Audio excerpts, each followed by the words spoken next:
bukan ora pas dipakai ya, bukan mau dipakai maju ora pas dipakai, mau pakai maju ini ora pas dipakai ya. Dipakai ini apa ketengko Bismillahirrahmanirrahim. Assalamualaikum warahmatullahi wabarakatuh. Alhamdulillahirabbil alamin. Adada khalqihi wa rida nafsihi wa zinata arshihi wa qadara kalimatihi. Asyhadu an la ilaha illallah wahdahu la syarika lahu wa asyhadu anna Muhammadan abduhu wa rasuluhu la nabiyya ba'dahu. Subhanaka la ilma lana illa ma 'allamtana innaka antal alimul hakim.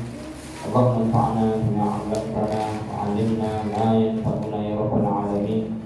Allahumma ati nufusana taqwaha wa zakkiha anta khairu man zakkaha anta waliyuha wa maulaha amma ba'du. Segala puji kita bermohon kepada Allah Subhanahu wa taala atas segala limpahan nikmat dan rahmat-Nya. Allah Subhanahu wa taala masih memberikan kepada kita nikmat sehat, sempat, terutama nikmat la ilaha illallah Muhammadur Rasulullah, nikmat iman, nikmat mudah untuk melakukan ketaatan. Kita senantiasa berharap kepada Allah semoga nikmat-nikmat tersebut istiqomah ada di kita sampai kita berjaya dengan Allah Subhanahu wa taala.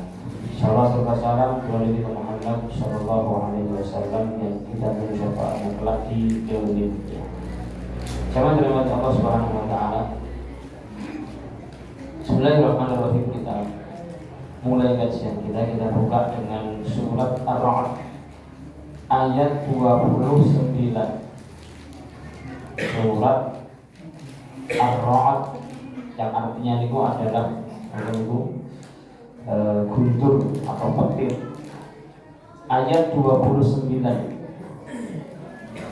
Di surat Ar-Ra'd ini Allah Subhanahu wa taala menceritakan tentang bahwasanya ternyata petir, guntur dan alam itu juga bertasbih kepada Allah Subhanahu wa taala. Nah, di ayat 29-nya Allah menceritakan tentang mereka alladzina amanu, orang yang beriman. Wa tatma'innu qulubuhum bi dzikrillah, dan orang yang beriman ini hatinya tenang. Ketika kapan? Ketika zikir kepada Allah Subhanahu wa taala, ketika ingat kepada Allah Subhanahu wa taala. Ini landasannya. Kita akan coba kupas di dalam kitab yang namanya Siyar A'lam An-Nubala. Ada seorang ulama namanya Imam Az-Zahabi, punya kitab jilid puluhan jilid itu judulnya Siyar, yaitu tentang perjalanan-perjalanan a'lam, yaitu para ulama yang cerdas-cerdas. Beliau menukil dari seorang tabi'in yang bernama Aun bin Abdillah. Aun bin Abdillah mengatakan, dzikrun nasi da wa dzikrullahi dawla, bahwa menyebut-nyebut, mengingat-ingat manusia itu adalah penyakit, dan mengingat Allah Subhanahu wa taala, zikrullah, itu adalah obatnya. Jadi jagongan jenengan yang 5, yang 6, bapak-bapak, ibu-ibu ngobrol nonton itu, ngobrol misalnya 10 menit mau apa setengah jam, niku kita-kita luwih akeh dosane napa pahalane. Pun kumpul ngobrol gegabus ngalor ngidul niku akeh dosane napa pahalane. Akeh dosane. Maka beliau mengatakan bahwasanya nyebut-nyebut manusia, kumpul terus kemudian jagongan lama dan seterusnya, itu sebenarnya penyakit. Dan mengingat Allah, nyebut-nyebut Allah Subhanahu wa taala, itu adalah obatnya. Maksudnya kita ini ingin mengambil satu sisi yang terkadang hilang dari diri kita, dan kita ingin muncul. Karena terkadang Ibnu Qayyim rahimahullahu taala, Imam Az-Zahabi mengomentari ini, uniknya kita ini uniknya nadau adawa wa naktahimudda. Kita itu terkadang meninggalkan yang namanya obatnya ditinggalkan, malah terus senantiasa napa niku menjerumuskan diri kita ke dalam napa penyakit. Nah saniki nek ditangleti, wis seneng dikir napa jagongan ngobrol, Pak? Ya, sahabatnya ngertos piyambak gitu. Ya enggak apa-apa, artinya minimal kita ada sisi kita yang itu betul-betul terkadang kita butuhkan di waktu-waktu tertentu. Mungkin rahimahullah ta'ala ada seorang ulama namanya Ibnul Qayyim. Kitab beliau namanya Madarijus Salikin. Madarijus Salikin. Beliau mengatakan Ibnul Qayyim bahwasanya fa inna fil qalbi sya'athun, di dalam hati kita, di dalam diri kita itu ada sesuatu yang tercerai-berai. Sing murat marit ngarol itu tidak bisa kita kumpulkan ke sana kemari, ke sana kemari, ke sana. Kita kalau ingin mengumpulkannya, meluruskannya, melempengkannya, la yalumuhu illal iqbal ala Allah. Tidak bisa kita kumpulkan kembali, kita tata kembali kecuali dengan datang menuju Allah Subhanahu wa taala. Wa inna bihi wahsyah, dan juga di dalam hati kita terkadang ada rasa khawatir. Khawatir yang kita tidak bisa menceritakan khawatir pripun. Kalau gundah, tidak tenang, tidak nyaman, la yuziluhu, tidak bisa hilang kecuali illal unsu billahi fil khalwah, kecuali dengan khalwat, berduaan.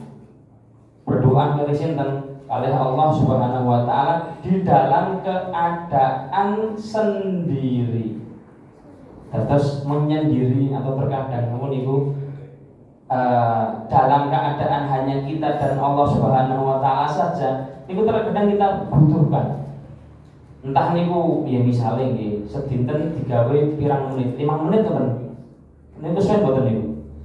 Zikir nyendiri 5 menit, maksudnya mudharasa, bukan kita kemanusiaan nggih. Nyata-nyatanya kalau kita curhat teng menungso, sambat teng menungso, rampung mboten niku. Tambah disambati malah. Tekane sambat malah tambah disambati. Terkadang tidak selesai. Sisi ini gitu, Pak. Sisi yang terkadang itu tercerai-berai dalam hati kita, atau kekhawatiran yang itu nggak bisa kita itu bagaimana butuhnya kita niku menyendiri. Butuhnya kita adalah datang ke arah Allah Subhanahu wa taala untuk curhat, untuk menyendiri. Jadikan itu ada keseharian kita, meskipun itu sebentar, 5 menit atau 10 menit. Nek sakit sebelum subuh, alhamdulillah. Nek sakit ini tidak bisa nggih monggo bubar subuh, bubar asar, atau setelah maghrib atau kapanpun, yang penting harus ada. Nek tidak ada, kita tabrak terus bablas lama-lama, nanti tidak sadar kalau kita itu sedang dalam keadaan sakit, dalam keadaan galau, penyakit, pinginnya galaunya ini mumetnya padahal tidak dipikiran nih, yang jero awak, yang jero hati jadi. Neng salah milih obat. Aku galau, dolan yang mau. Adalah berantang mau milih menu salah, bayarnya larang. Kudune fresh malah tambah fresh tenang itu. Nah seperti itu, karena salah milih obat. Berarti ini Pak Ibu, itu adalah kalau ada yang tercerai-berai di dalam diri kita, ada kekhawatiran, silakan datang, murah, gratis, nggak bayar ke Allah Subhanahu wa taala, dan silakan menyendiri. Nabi SAW dulu di awal Islam, Nabi niku hadis Aisyah radhiyallahu taala anha di dalam riwayat Bukhari dan juga Muslim, hadis yang panjang niku Aisyah menceritakan ketika Rasulullah SAW awal-awal sebelum turun wahyu hubbiba ilaihil khalaq, Nabi itu ditakdir oleh Allah suka menyendiri. Kholak niku nek sakniki wa tahalluf kata Az-Zuhri itu adalah apa nih Pak? Semedi gitu. Semedi, topoan itu. Sakniki asal boleh Pak semedi itu. Sekarang apakah boleh kita melakukan apa niku? Golek gunung pundi? Ambung kemukus nggih. Bahaya niku. Apa nyendiri di kamar, dikunci berhari-hari tidak boleh. Nabi dulu seperti itu, iya. Itu sebelum turun syariat, sebelum turun aturan sholat 5 waktu di masjid, sebelum ada obat-obat selain menyendiri. Awalnya Nabi suka menyendiri.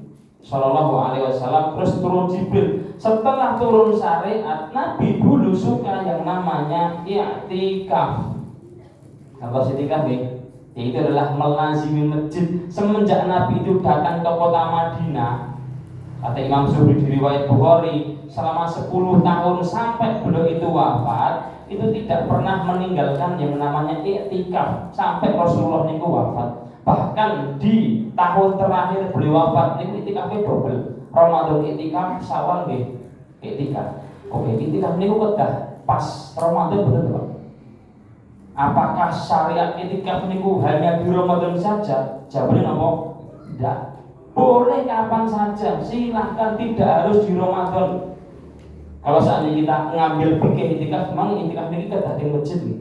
Harus di apa niku? Masjid yang itu adalah masjid yang dikumandangkan di dalamnya nopo ada. Anta i'tikaf ning kamar itu kan Mas. Wah, ini buat i'tikaf niku nggih. Guru malah niku. Harus di masjid. Tapi kalau kita hanya ingin mengambil sendiri saja, dimanapun terserah, boleh di rumah, boleh di kamar, boleh. Yang kita mengambil adalah bahwasanya Nabi dulu juga demikian. Beliau menyendiri, beliau i'tikaf sallallahu alaihi wasallam, ingin merasakan kenikmatan hanya berduaan dengan Allah Subhanahu wa taala, sehingga kuat lagi Pak. Sisi pribadinya kuat. Tidak mudah ngadu ke manusia, tidak mudah ngeluh, terus kemudian yo wis ngoten mawon. Dan ini adalah arahan dari Imam Az-Zahabi, dari Ibnu Qayyim, yang diambil dari surat Ar-Ra'd ayat 29, yaitu adalah orang-orang yang beriman yang kemudian jiwa mereka itu tenang dengan zikir kepada Allah Subhanahu wa taala. Apalagi di momentum ini kita sudah masuk tahun kita lagi Pak.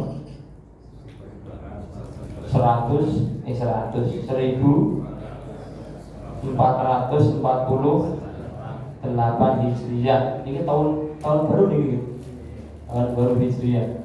Dulu kalau kita nasihat, saya pindah ke topik ini karena momentumnya ini adalah perpindahan keadaan kita. Ketika ditanya Nabi itu lahir kapan? Yo, intinya tahun gajah. Nah, ada yang menyebut Nabi itu lahir itu pas Rabiul Awal, ada yang bilang pas Rejab, ada yang bilang pas Ramadan. Nomornya tanggal ini tidak ada kepastian sama sekali. Yang jelas Nabi itu lahir pas tahun gajah, dina apa? Senin. Itu sepakat karena ada hadisnya dan ada ayatnya. Jadi di waktu itu tidak ada yang namanya tanggal. Sampai Nabi diangkat menjadi Nabi, sampai Nabi niku meninggal. Kalau ditanya Nabi niku meninggal kapan? Enggak kan? Memang tidak ditulis tanggal, belum ada tanggalan. Yang jelas Nabi juga meninggalnya pas hari apa? Senin. Sallallahu alaihi wasallam. Maka diperintahkan kita puasa di hari Senin karena itu hari lahirnya Rasulullah sallallahu alaihi wasallam sebagai muslim ini. Datang masa Abu Bakar As-Siddiq. Terus kemudian Abu Bakar sibuk untuk menanggulangi mereka yang tidak membayar zakat, tidak bisa gubir seperti ini. Kemudian di masa pemerintahan sinten Umar bin Khattab radhiyallahu ta'ala anhu, Umar niku dulu di masa beliau perluasan daerah Islam lumayan luas. Kota negeri Syam niku saniki daerah Asia Utara menika niku dibuka di masa Umar. Ketika itu beberapa negeri Mesir misalnya dibuka di masa Umar, maka ada sebagian sahabat yang Umar tugaskan untuk menjabat di daerah-daerah tertentu. Salah satunya ada sahabat namanya Abu Musa Al-Asy'ari, yang ketika itu diperintahkan Umar untuk berada di negeri namine Basrah. Basrah ini saat ini Iran Pak. Iran sing mriko niku banyak orang Syiahnya niku. Iku namanya Basrah dulu. Nah, Umar memang model mimpinnya niku beliau niku sering ngoreksi, sering nyurati, sering ngasih pendapat, yo tidak model yang cul-culan kowe karepmu wis pokoke intine mlaku ndak. Sering kontrol. Maka ketika Umar sering ngirim surat ke Abu Musa Al-Asy'ari. Nah, jenenge surat kan kuatah to Pak, numpuk dibalesi kali Abu Musa Al-Asy'ari, ya Amirul Mukminin, wahai Amirul Mukminin, Umar niki yaktina minka kutubun la tarikha. Niki ae dhewe ajeng niku lho napa sing niku ngarsip ke surat jenengan ini sing dhisik, sing ndi, sing terakhir, sing ndi, sing tengah, sing ndi, ra ono tanggane. Mbok jenengan tetapkan ada tanggalan gen gampang menapa niku ditulis kapan-kapannya sebagai arsip.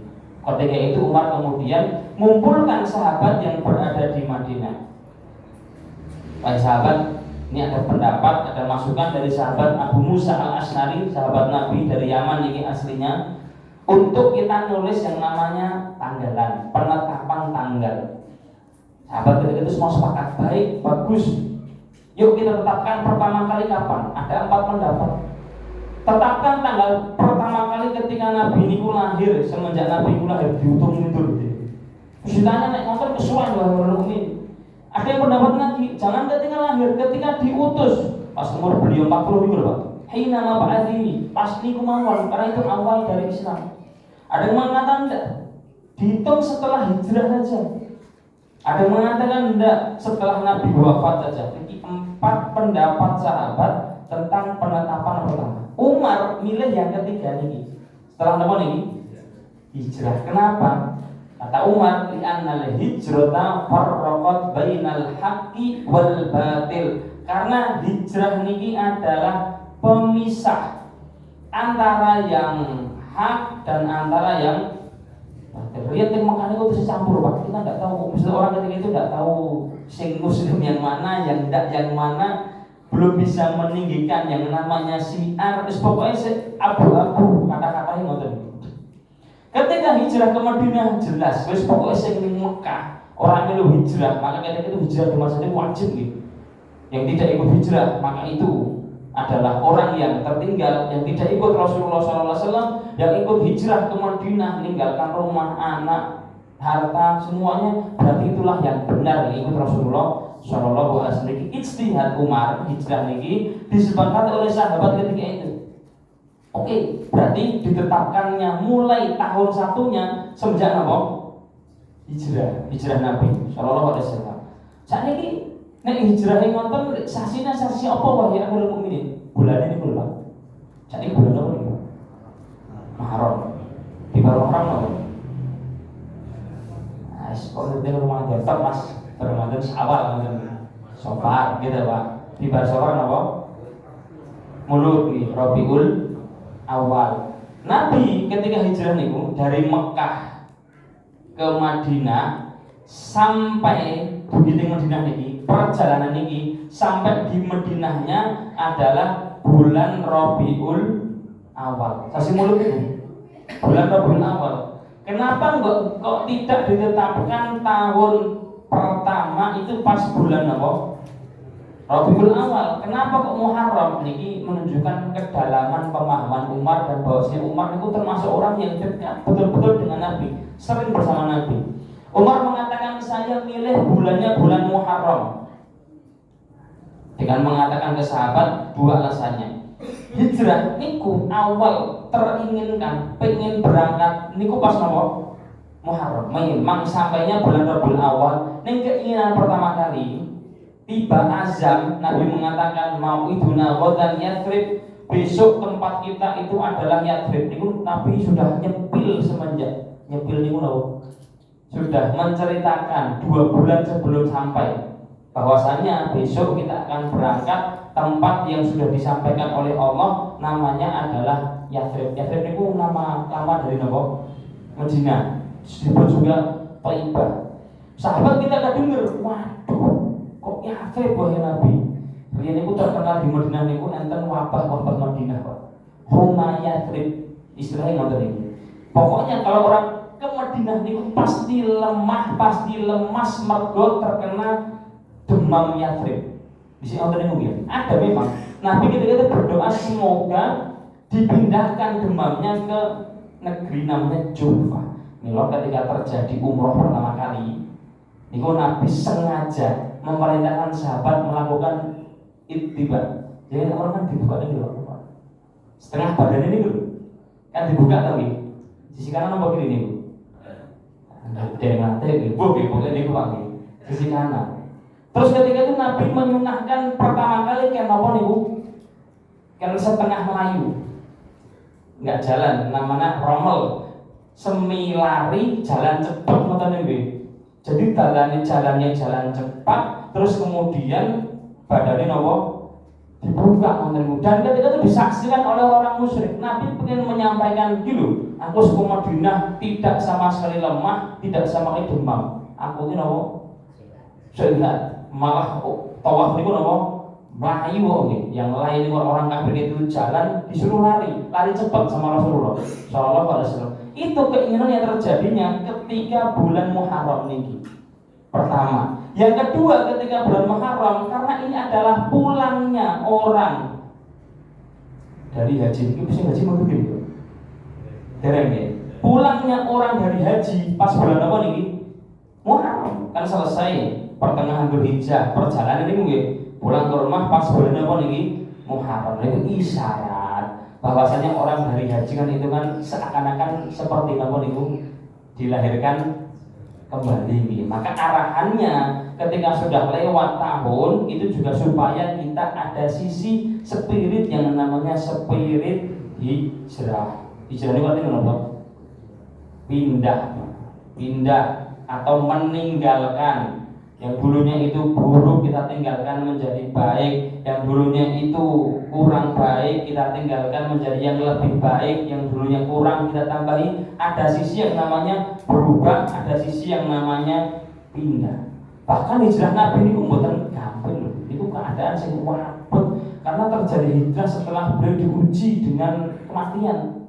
Mati beberapa anaknya, mati Khadijah, mati pamannya Abu Thalib. Nah kok malah disuruh nama ibu ninggal ke sisan tempat kelahirannya, pindah Rasulullah SAW hijrah ke Madinah. Maksudnya adalah hal-hal yang seperti ini, ada perpindahan seperti ini. Nah, mari kita ajarkan di dalam kehidupan kita, agak ditambah. Jangan semuanya ini roto sama, usahakan setiap pindah hari kalau bisa, kalau enggak minggu, kalau enggak bulan, ada sisi tambahan dari kehidupan kita, entah itu ilmu, entah itu iman, entah itu amalan. Semoga kita maksimal bertemu dengan Allah Subhanahu wa ta'ala. Baik, ini sebagai mukadimah. Ini benar-benar cerita. Banyak yang harus sepeda ini. Kelas itu ya, boleh nanya.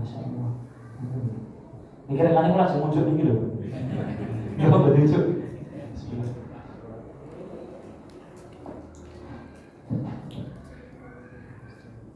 Baik, bismillahirrahmanirrahim. Kita lanjutkan pembahasan kita di kitab Fadhailul A'mal karya Al-Hafiz Al-Maqdisi rahimahullahu ta'ala. Masih di dalam pembahasan mengenai keutamaan Jumat dan terakhirnya adalah mengenai jam mustajab wasa'atul lati tustajabu fiha.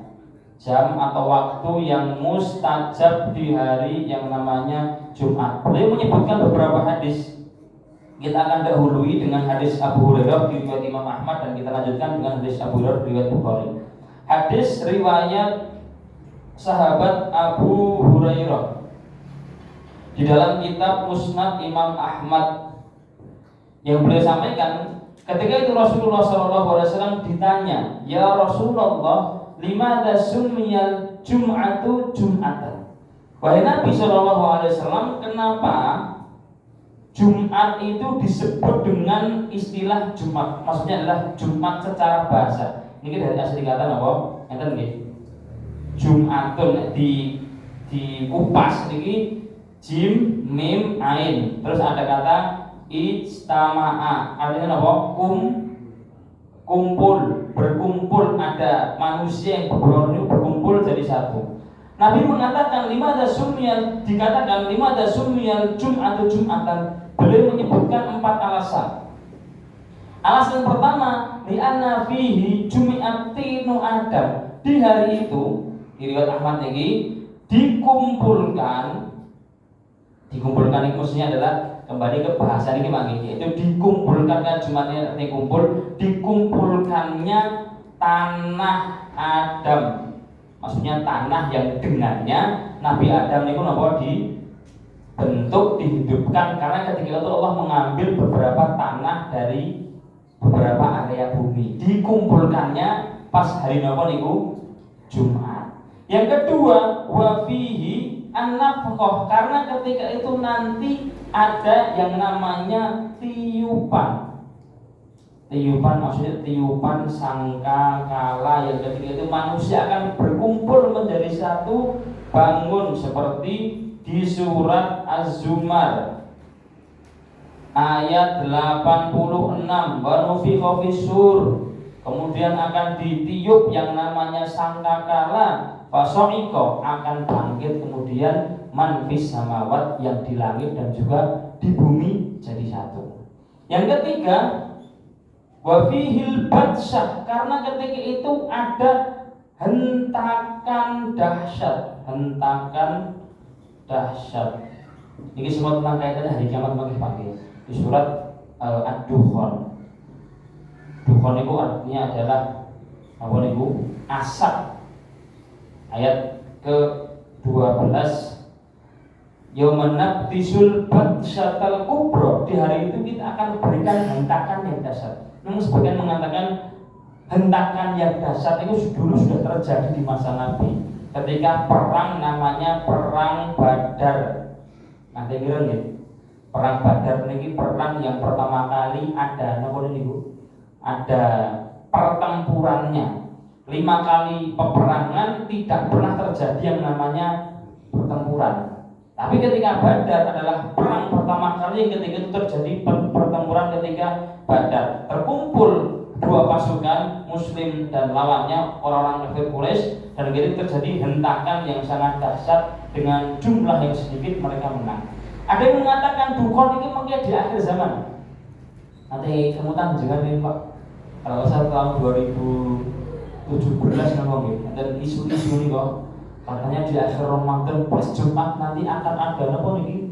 Dukhan, yaitu adalah akan terjadi mendung di mana-mana, terus akan ada hembusan angin, tiwas ngedol omah, ngedol mobil, ngedol apa, delah rasido kaki. Udah pernah nih, nah ini memang nanti terjadinya di hari Jumat. Kapan? Wallahu a'lam, tak tahu kita lagi. Yang keempat, kata Nabi SAW, ini yang unik nih, ini akan kita akan nggak ada yang lain. Biha sa'atun, di hari itu ada jam, karena di hari itu ada jam atau waktu mustajabah yang diijabahi oleh Allah Subhanahu wa ta'ala, yaitu tentang jam yang mustajab, yang menunjukkan seorang ketika itu sedang berkumpul, seorang ketika itu sedang bersatu jadi satu, terus kemudian ketika itu dikumpulkan oleh Allah Subhanahu wa ta'ala. Ini 4 alasan yang disampaikan Nabi. Kata Nabi SAW yang pertama, kenapa dikatakan Jumat? Li'anna fihi jumi'atinu abikum Adam, karena ketika itu dikumpulkan tanah bapak kalian Adam. Ini tanah bapak kalian Adam itu bapak kita, tidak kira-kira Pak? Saya ini bahasa Arab ya. Bahasa Arab itu ada kalimat abun. Abun itu bapak. Lupa saya sekian tahun yang lalu ada yang tanya seperti ini Pak. Ini kenyataan. Ini buh ikut nang mboten nggih. Apakah boleh saya nikah dengan perempuan yang pernah dinikahi kakek saya? Niku meh rabi kalih bekase bae Pak. Mbuh pripun niku? Saestu dia laki-laki tanya demikian. Kira-kira boleh enggak kira-kira seorang laki-laki nikah dengan perempuan yang pernah dinikahi kalih bae? Ya yakin bae rabi kalih wong enom mboten ngertos gitu. Apakah boleh? Asal boten. Boten Pak. Enggak ada ayatnya. Ayatnya menunjukkan di surat An-Nisa. Surat An-Nisa ayat 22, Allah hanya mengatakan wala tankihu, jangan kalian nikahi perempuan-perempuan yang pernah dinikahi bapak-bapak kalian. Nah, mbah niku bapak boten? Ya bapak nggih. Bapak. Nah, ayat itu mengatakan bahwasannya kita tidak boleh menikahi istilahnya ibu tiri nggih. Ibu tiri, perempuan yang pernah dinikahi bapak kita. Kalau ibu berarti sebaliknya Bu, laki-laki yang pernah nikah dengan ibu, ibunya ibu, maka itu mahram sampai hari kiamat, tidak boleh dinikahi. Ini sebenarnya apa? Mbah nggih. Mbah. Tetap mbah niku, mbah tiri, enten mbah tiri. Dianten mbah tiri niku napa? Mahram, tidak boleh dinikahi sampai hari kiamat. Besan ketemu besan asal betul Pak? Besan nikah kan napa? Besan angsal. Angsal betul? Angsal. Lah wis kadung cedak kok nggih. Terus napa Nabi? Enggak ada mahram larangan nikah dengan besan itu benar-benar. Saya juga bertanya dengan nikah kadung cedak. Adalah sing laki-laki perempuan niki sama-sama punya bapak, punya ibu, niki punya bapak, punya ibu, sing niki meninggal, wis bangi golek liyane gak tok wisan wae ngoten. Angsal niku, angsal. Sah mboten? Sah. Ning bagi repot niku golek liyane ngoten. Tapi boleh sah. Nah niki adalah Nabi mengatakan di sini di hadis pertama niki adalah karena dikumpulkan bapak niku di Islam, di fikih tidak hanya bapak kandung kita, tapi bapaknya kita sampai atas niku bahasa Arab napa? Abun bapak. Makanya ada yang mengatakan sebenarnya tafsir dengan di surat surat Al-An'am tentang kisah Ibrahim niku. Qala Ibrahimu li abihi Azar. Ketika Ibrahim itu mengatakan kepada bapaknya Azar, ada yang mengatakan yang kafir itu bukan bapak kandungnya Ibrahim, bukan bapak, karena dikatakan itu juga bisa berarti apa? Mbah, bahkan bisa berarti apa? Paman. Kembali ke bawah, yaitu adalah tentang jam waktu yang diijabahi oleh Allah Subhanahu wa taala di hari Jumat. Ada waktu mustajab. Pertanyaannya, kapan nih juga waktunya? Kapan? Setelah nopo? Asar. 3 pendapat. Dan 3-tiganya bisa jadi, bahkan 4 pendapat. Yang pertama, waktunya adalah hadis riwayat Muslim dari sahabat Abu Musa Al-Asy'ari kata niku, beliau mengatakan bahwasanya waktunya adalah semenjak imam naik mimbar sampai turun. Berarti pas napa niki? Pas khutbah. Pas khutbah asal donga mboten? Pas khutbah asal donga mboten? Ya ora donga Mas turu Mas penak. Ngantuk kesel gitu. Boleh. Ketika imam duduk niku lho Pak. Khutbah pertama selesai. Terus kan imam duduk niku. Nah niku waktu digunakan untuk apa? Berdoa. Salah satu pendapatnya demikian boleh. Yang kedua adalah semenjak sholat di riwayat Tirmidzi dan juga Ibnu Majah hadisnya mengatakan bahwasanya hadis Jabir ini semenjak sholat sampai selesai sholat Jumat ini. Jadi sejak Allahu Akbar ketika sholat Jumat sampai imam salam, Assalamualaikum warahmatullahi wabarakatuh. Maka ketika sujud, ketika sholat Jumat digunakan semaksimal mungkin untuk doa. Ketika sujud ini dulu, rakaat pertama, sujud rakaat kedua, ketika sholat Jumat sebelum tahiyat, ketika sholat itu waktu berdoa kali bagi. Pertama ketika napa sujud, hadis Muslim niku qaminun an yustajaba lakum, kayaknya sulit tidak diijabahi. Yang kedua adalah sebelum napa? Salam. Setelah tasyahud niku, setelah at-tahiyat, sebelum salam ada waktu jenjang digunakan untuk apa? Berdoa. Di riwayat Bukhari hadis Mas'ud itu silakan digunakan untuk berdoa dan itu termasuk waktu yang mustajab. Yang ketiga, ini mungkin hadis riwayat Anas dengan hadis Bukhari yang Anas mengartikan dan sahabat Abu Sa'id itu adalah ba'da napa? Asar. Setelah sholat asar sampai matahari tenggelam. Tapi kayaknya yang lebih kuat ini yang ketiga nih. Karena yang pertama ini hanya berlaku untuk kaum laki-laki gitu Pak. Hanya untuk yang napa? Jumatan. Yang kedua, untuk yang Jumatan saja. Misalnya ibu bukan asal gitu. Yang ketiga ini bisa pada asar untuk laki-laki ataupun perempuan. Loh, bukannya Nabi mengatakan di hadis Anas, hadis riwayat Bukhari, lafale wa huwa qaimun yusolli, dia sedang berdiri sholat.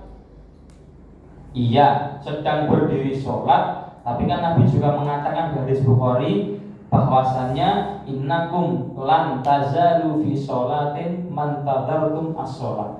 Kalian itu senantiasa dalam keadaan apa?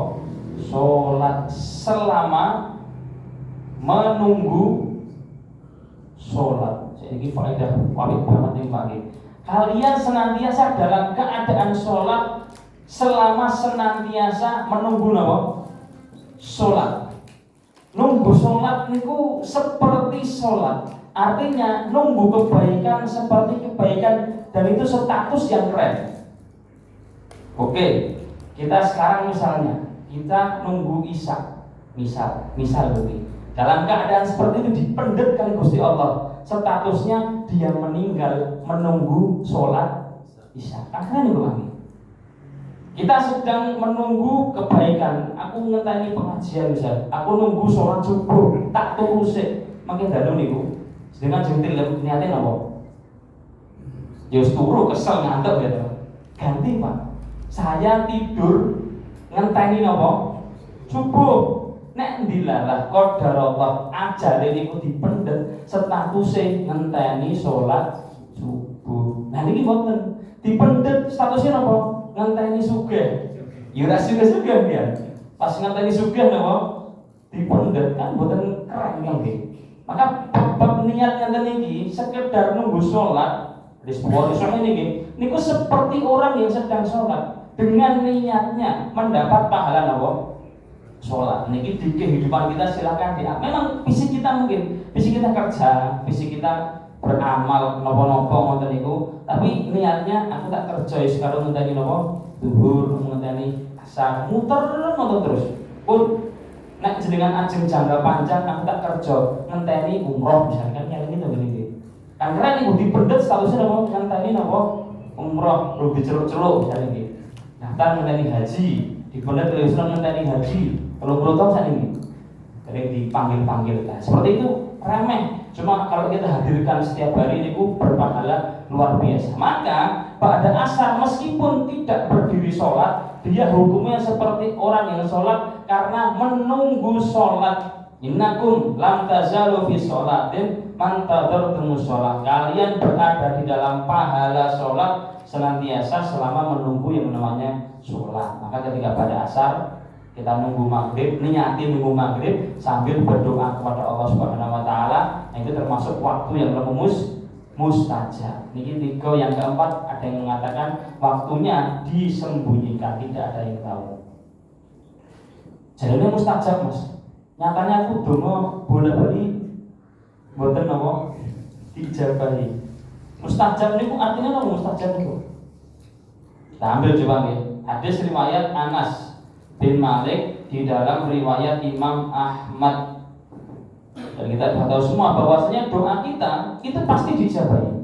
Pasti, cuman dengan versi yang lain. Nah, hadis Anas mengatakan bahwasanya Nabi SAW menyampaikan doa kalian itu kalau memenuhi dua syarat maka pasti akan diijabahi. Syaratnya pertama, doanya tidak ada laisa fihi itsmun, dosa, tidak berdoa untuk berdosa. Ya Allah, aku gambar ki nyolong ya Allah. Kok mboten pas demone Pak iki. Kan gampangnya kok dosa ya. Yang pertama, yang kedua tidak ada memutus tali napa? Silaturahmi. Laisa fihi itsmun wala qati'atu rahmin illa stujiba bi ihda tsalat. Kecuali akan dijabahi oleh Allah dengan salah satu dari ketiga. Yang pertama, disegerakan oleh Allah Subhanahu Wa Taala. Seketika itu langsung dijabahi. Pengen ngeten nggih. Pengen sing dijaluk ya langsung dijabahi. Tapi terkadang kita niku tergesa-gesa Pak. Tergesa-gesa dalam arti adalah begini dijabahi napa? Cepet. Lah kon wis salat, aku wis ikhlas. Saikhlas awake dhewe, seikhlas-ikhlasnya kita, apa bisa melebihi ikhlas Nabi Musa? Nabi Musa alaihissalam. Ketika Allah menceritakan doanya Musa, najina minal qaumidz dzalimin, ya Allah, ya selamatkanlah kami dari orang-orang yang zalim. Terus kemudian nanti terjadi makanya ini kan tadi lagi ini 3-4 harum ini antara niku gitu. Berarti 2 malah Jadinya enten sing mlebu ing Selasa nggih. Antara dua niku lah nggih. Nanti di 10 Muharram kan enten poso niku, poso apa namanya? Poso Asyura niki silahkan puasa karena pahalanya diriwayat Muslim menghapus dosa napa? Setahun yang sebelumnya kan wonten. Terjadinya puasa Asyura niki karena ketika itu tenggelam sinten? Firaun. Firaun niku musuh sinten? Nabi sinten? Nabi Musa niku doa, ya Allah najina minal qaumil dzalimin. Selamatlah kami ya Allah dari orang-orang yang zalim. Bola bali donga ngoten. Dijabahi oleh Allah setelah 40 tahun. Pinten Pak? 40 tahun. Adene nembe donga seminggu, 2 minggu wis bola-bali donga ya Allah enggak dijabahi. Pasti dijabahi oleh Nabi Musa saja setelah 40 tahun dijabahi oleh Allah Subhanahu wa taala. Artinya adalah sabarnya Nabi Musa disegerakan kapanpun itu. Yang kedua oleh Allah Subhanahu wa taala ditabung di akhirat. Yuddakhorlahu fil akhirah, di akhirat diganti dengan kebaikan yang lebih besar. Yang ketiga adalah diganti dengan tertolak yang namanya keburukan. Maka ini merupakan fadilah kita berdoa kepada Allah Subhanahu wa taala. Ampun pelit-pelit wong sing dijaluk sinten? Gusti Allah yang tidak berkurang perbendaharanya nggih. Mangnyuwun sak kemenge. Yang penting bisa ikhlas insyaallah. Kalau enggak diganti dengan, kalau enggak disegerakan ya di akhirat mungkin ditampung oleh Allah, kalau enggak ditolak keburukan yang seperti permintaan kita tersebut. Oke, dengan hadis riwayat Abu Hurairah riwayat Ahmad ini selesai dari pembahasan tentang keutamaan hari Jumat dan juga jam yang mustajab di hari Jumat. Masuk di bab yang setelahnya, beliau melanjutkan dengan pembahasan mengenai sholat rawatib.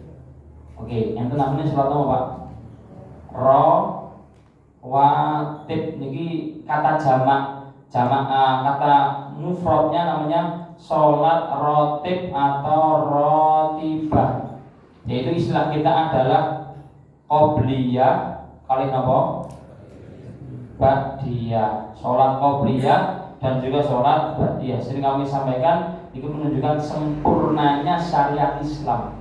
Makanya kita makan saja. Andai kan sebelum makan itu didahului buah riyin, makan buah nggih, buah anggur, apel, terus makanan inti, terus munjuk, terus enten disete nggih. Kue-kue niku lho, terus ngopi. Wah niku sempurna Pak nggih. Pak ngoten niku. Kalau rokok, wah angel niki nggih. Syariat pun demikian. Ada yang namanya sebelum, ada yang namanya inti, ada yang namanya setelah. Sebelum Ramadan ada sholat, ada puasa namanya puasa apa? Sya'ban gitu. Nabi sering puasa Sya'ban. Inti Ramadan ketika Syawal ada puasa apa?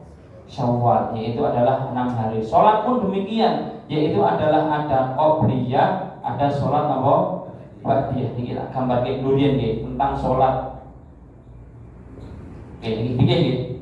Secara hukum sholat dibagi menjadi 2. Hukum yang hukumnya wajib kali hukumnya apa? Sunnah. Yang hukumnya wajib dan juga yang hukumnya sunnah. Sholat yang hukumnya wajib pinten? 5 waktu. 5 waktu ini tunggal. Sholat wajib gitu. Pertama, sholat fardu niki nggih niku 5 waktu. Nomole kali sholat apa? Sunnah. Jumat itu di fardu itu Pak, 5 waktu itu. Yang kedua sholat apa? Sholat qadha. Ganti sholat hukum apa Pak? Telat sholat subuh gitu. Diganti nama 12. Alas besok ya subuh meneh gampang. Ganti mboten niku. Diganti hukumnya apa? Wajib gitu. Maka sholat qadha ganti sholat hukumnya apa? Wajib. Ketiduran dari sholat 14 atau nggih. Terus kemudian lewat waktunya atau lupa ganti ibu-ibu ketika dalam keadaan haid tidak sempat sholat, maksudnya adalah ini sering kami sampaikan jam 12 sudah masuk waktu zuhur belum sholat, terus kemudian tiba-tiba haid Niku sholat zuhur mungkin diganti mboten Bu? Kok meneng kabeh niki? Waduh, diganti mboten niku? Diganti. Lho kan haid Mas, nggih haid, mungkin ketika suci napa? Diganti niku. Wajib kan? Hukum apa niku? Gantine hukum apa? Wajib niku sing pertama. Saya ulangi lagi nggih. Ibu-ibu jam 12 zuhur gitu. Sudah masuk waktu zuhur, adzan belum sempat sholat mergo nopo delalah nopo haid. Boten lali Pak, haid. Tiba-tiba haid, dereng sholat zuhur. Haid misalnya seminggu misalnya. Mangke ketika suci, sing zuhur nika wingi nika diganti mboten? Ya ora tau gagas Mas Dianis. Gagas kan. Mangke diganti ngoten nggih. Diganti. Oke. Ini yang pertama, Bu. Yang kedua, ibu-ibu suci jam setengah 4 pagi atau jam 4 pagi. Saat ini ada jam 4 lebih ini Pak, subuh 25 nggih. Jenengan suci dari haid pagi-pagi ketika dilihat jam 4 pagi. Pertanyaannya, maghrib isya diganti mboten? Isya diganti mboten niku? Diganti. Ora sempet Mas, sakuan adusku suwe. Setengah jam misalnya gitu. Terlanjur subuh gitu Bu. Sudah masuk subuh dan belum ganti isya. Kapan digantinya niku? Hari itu mungkin isya 2 kali dan ternyata jenengan sing diganti mboten isya tok. Sing diganti maghrib kali isya. Berbalik niki. Jam 4 suci. Gitu, melihat darah, oh suci. Niku mungkin sing wajib diganti napa?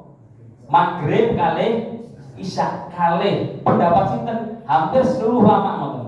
Dan hampir seluruh sahabat berpendapat seperti itu. Sing berpun Bu. Gablas ngoten kok nggih. Kok ya ora isya meneh gitu. Niku ngapunten ganti nih, hukume napa niki? Iki lho wajib.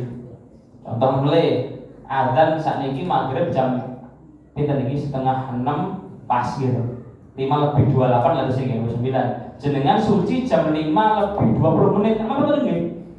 Gitu. Mandi masuk waktu maghrib to niku. Pun yang diganti salat apa niku? Zuhur kali asar. Bukan asar kok. Zuhur kali asar. Intinya kalau suci di waktu asar dengan diganti zuhur sama asar, suci di waktu isya, sak dari subuh niku waktu isya betul. Waktu isya gitu. Isya niku waktunya selesai sampai kapan? Sampai adzan subuh. Maka yang diganti napa? Maghrib kali isya. Namine salat kok untuk hukumnya napa? Wajib. Ketiga namanya salat nadar. Bernadar untuk salat hukumnya napa? Wajib. 3 ini salat yang hukumnya wajib. Salat sunnah kita bahas pertemuan mendatang insyaallah. Demikian warahmatullahi wabarakatuh. Assalamualaikum warahmatullahi wabarakatuh.